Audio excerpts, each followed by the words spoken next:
నమస్తే గురుగారు. నమస్కారం అమ్మా ఫాతిమా. ఎలా ఉన్నారు సార్? బాగున్నానమ్మా. ఓకే సార్, చాలా మంది జూన్ గురించి వెయిట్ చేస్తున్నారు. జూన్లో వాళ్ళ మాస ఫలితాలు ఎలా ఉంటాయి రాశులు అని అడుగుతున్నారు. సో జూన్లో మొట్టమొదటి మేషరాశి వారికి ఏ విధంగా ఉండబోతుంది? మేషరాశి వారికి ఏలినాటి జరుగుతోంది ప్రస్తుతం. కాబట్టి మేషరాశి వారందరూ కూడా ఉన్నత స్థితిలోకి వెళ్తారు. ఇదేమిటి ఏలినాటి శని అంటే అందరూ బ్యాడ్ బ్యాడ్ బ్యాడ్ అనుకుంటారు, కానీ ఏలినాటి శని కూడా శుభాలను చేస్తుంది. వృత్తి వ్యాపార ఉద్యోగ విషయాలలో ఈ మేషరాశి వారందరూ కూడా ఉచ్చ స్థితిలోకి వెళ్తారు. ఆదాయాలు పెరుగుతాయి, ఖర్చు కూడా పెరుగుతుంది. బంధువు మిత్రులు అందరూ విందు వినోద కార్యక్రమాల్లో పాల్గొంటారు. ఆలోచన సరళి మారుతుంది.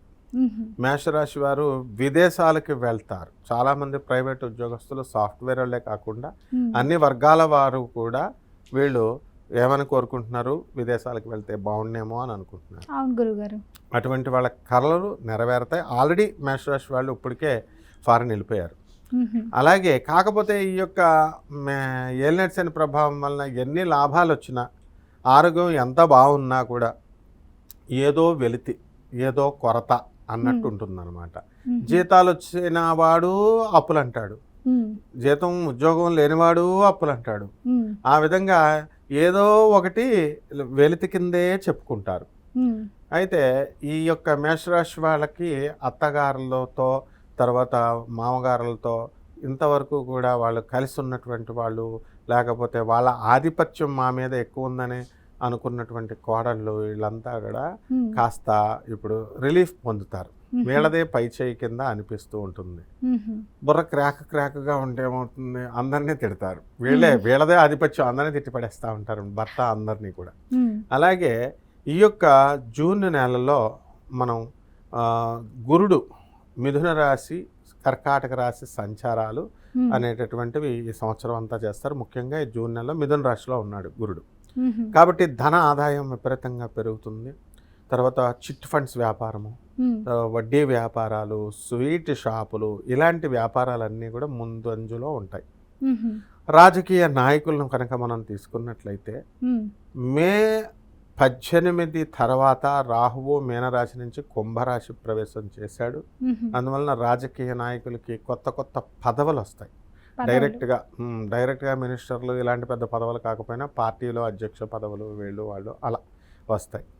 ఆ తర్వాత ఈ యొక్క మేషరాశి వారు సౌందర్య పోషణ మీద ఎక్కువ దృష్టి పెడతారు.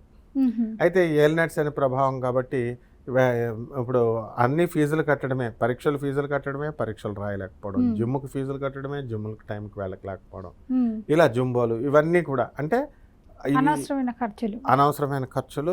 టైంకి వెళ్ళాలన్న ఆశ, దురాశ ఎక్కువ పెట్టేస్తాడు శనీశ్వరుడు. అంటే ఇనుప వస్తువులు ఏవైతే ఉన్నాయో ఆ వ్యాపారాలు చేస్తే కనుక చాలా కష్టం. లారీలు, ట్రాన్స్పోర్ట్ ఆఫీసులు, ఇలాంటి బిజినెస్లు చేస్తారు. అవి చాలా కష్టంగా ఉంటాయి అన్నమాట. ఎలా ఉంటుంది అంటే, నాకు తెలిసినటువంటి ఒక వ్యక్తికి ఒక 2 ఇల్లులు ఉంటాయి. ఒక లారీ కొన్నాడు. లారీ కొని ట్రాన్స్పోర్ట్ బిజినెస్ స్టార్ట్ చేశాడు. ఆ లారీ వల్ల 2 ఇల్లులు అమ్మేశాడు. ఎలా అంటే ఎప్పుడు చూసినా రిపేర్ అని వర్కర్స్, క్లీనర్స్ చెప్పేవారు. ఆశ వదులుకోలేక అలా ఈ ఇల్లులన్నీ కూడా పోయినాయి అనమాట. ఈ విధంగా ఇనప బిజినెస్ జోలికి వెళ్ళకూడదు. కరెంటు షాపులు, తర్వాత ఎలక్ట్రానిక్స్ సేల్స్, ఇలాంటి సర్వీసులు బిజినెస్లు మనం చక్కగా చేసుకోవచ్చు. అండ్ లెదర్ షాపులు, బట్టల వ్యాపారాలు, ఇవన్నీ కూడా చాలా బాగుంటాయి. ఆ తర్వాత ఈ యొక్క కుజుడు మనకి కర్కాటక రాశిలో నీచపట్టి ఉన్నాడు. కాబట్టి వీళ్ళ పేర్ల మీద ఉన్నటువంటి భూములు ఏమైతే ఉన్నాయో అవన్నీ కూడా కాస్త రేట్లు ఎక్కువ రావు. అమ్ముదామనుకున్నా కూడా అమ్మలేకపోతారు. ఈ మేషరాశి వాళ్ళని కుక్కలు కరవడం ఖాయం. అందువల్ల వీళ్ళు అనవసరమైనటువంటి టైంలో బయటకి వెళ్ళకూడదు. కుక్కలు గుంపులుగా ఉన్న చోట వెళ్ళకూడదు. తర్వాత ఈ యొక్క కెమికల్స్ వ్యాపారము, ఫర్టిలైజర్స్, భూమి సంబంధమైనటువంటి అగ్రికల్చరల్ వ్యాపారము, ఆ తర్వాత ఫారెస్ట్ నర్సరీలు రన్ చేసేటటువంటి వాళ్ళకి లాభాలు వస్తాయి, కానీ తక్కువ లాభాలు. తర్వాత ఏమిట్రా ఈ వ్యాపారాలు మనకి బాగుంటాయంటే, ఉప్పు చేపల వ్యాపారం పెట్టుకోవడము, చేపల వ్యాపారంతో బిల్డింగ్లు కట్టినటువంటి వాళ్ళు ఉన్నారు. మరి అలాంటి బిజినెస్, సముద్రం ప్రొడక్ట్స్ బిజినెస్లు వీళ్ళు స్టార్ట్ చేసుకోవచ్చు. అలాగే ఎన్ని పాకిస్తాన్ వార్లు వచ్చినా ఎన్ని వచ్చినా చైనాకు మాత్రం మనం ఇండియా నుంచి ఈ ఫార్మస్యూటికల్స్ పౌడర్స్తో తయారు చేసినటువంటి డ్రగ్స్ పౌడర్స్ వ్యాపారం చేస్తూ ఉంటారు. అక్కడి నుంచి తెచ్చుకోవడం, ఇక్కడి నుంచి పంపడం అని అలాంటి వ్యాపారాలు కొనసాగుతూ ఉంటాయి. అలాంటి బిజినెస్లు చేస్తున్నటువంటి వాళ్ళు అధిక లాభాలు ఆర్జిస్తున్నారు. మరి గురువు గారు వైఫ్ అండ్ హస్బెండ్ బాగానే ఉంటారా? వైఫ్ అండ్ హస్బెండ్లో ఎల్నెట్ సెన్స్ కదమ్మా, అంటే కూర ఇది వండమంటే అది అని చెప్పి అలాగా వాళ్ళు చిన్న చిన్న కారణాలకి ఫైటింగ్లు కొట్టుకుంటూ ఉంటారనమాట. ఎల్నెట్ సెన్ టైంలో ప్రశాంతత అనేది ఉండదు. ఒక ఇంట్లో ఒకరికి ఎల్నెట్ సెన్ కంటే భరించడమే కష్టం అనుకుంటే 2-3 ఎల్నెట్ సెన్ మేష రాశి వాళ్ళు ఉంటారనమాట. సో ఆ ఇల్లు రణరంగమే అనమాట, అందువలన రంగస్థలమే. కాబట్టి భార్యాభర్తలు కొట్టుకునేటటువంటి వాళ్ళు ఏ రాశిలో ఉండరు, అన్ని రాశుల్లోనూ కూడా ఉంటారు. మేష రాశిలో ఎక్కువగా ఉంటారు. కోర్టులకు వెళ్తారు. అలాగే డైవర్సుల కోసం ఉత్తిత్తి డైవర్స్ అని పేరు ఎక్కడ నిన్నావా నువ్వు? ఉత్తిత్తి డైవర్సులు తీసుకుంటారు అంటే జరుగుతాయి. ఉత్తిత్తి డైవర్సులు అంటే ఏం చేస్తారంటే మనం అలాగే కంటిన్యూ అవుదాం వైఫ్ అండ్ హస్బెండ్గా, పేపర్ మీద కోర్టుకు వెళ్దాము, డైవర్స్ ఇచ్చేస్తాను, నాకు అయితే నా దగ్గర ఉంటుంది, నీకైతే నీ దగ్గర ఉంటుంది, మనం ఒకే ఇంట్లో ఉందాము, బట్ నో రిలేషన్స్ అంటారు.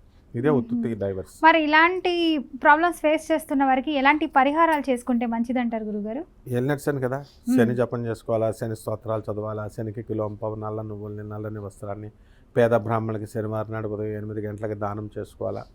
దశ మహావిద్యల్లో ఒకటైనటువంటి మహాకాళి అమ్మవారి యొక్క హోమాన్ని వీళ్ళలో జరిపించుకోవాలా. తర్వాత చక్కగా మంచిగా ఉన్న మోడర్న్ సైన్స్ని అప్లై చేస్తూ జాతకాన్ని మనం నాసా రిపోర్ట్స్ నుంచి మనం చూసి చెప్తాం కాబట్టి జాగ్రత్తగా మనం చెప్పినట్టుగా వీళ్ళు ఫాలో అవ్వడమే అన్నమాట. ఈ విధంగా శని యంత్రము, దాని పూజ పునస్కారాలు, రావి చెట్టు చుట్టూ ప్రదక్షిణాలు 108 ప్రదక్షిణాలు శనివారం నాడు చేస్తే బంపర్గా ఉంటుందమ్మా. ఓకే, చాలా చక్కగా చెప్పారు గురుగారు. ధన్యవాదాలు. ధన్యవాదాలు.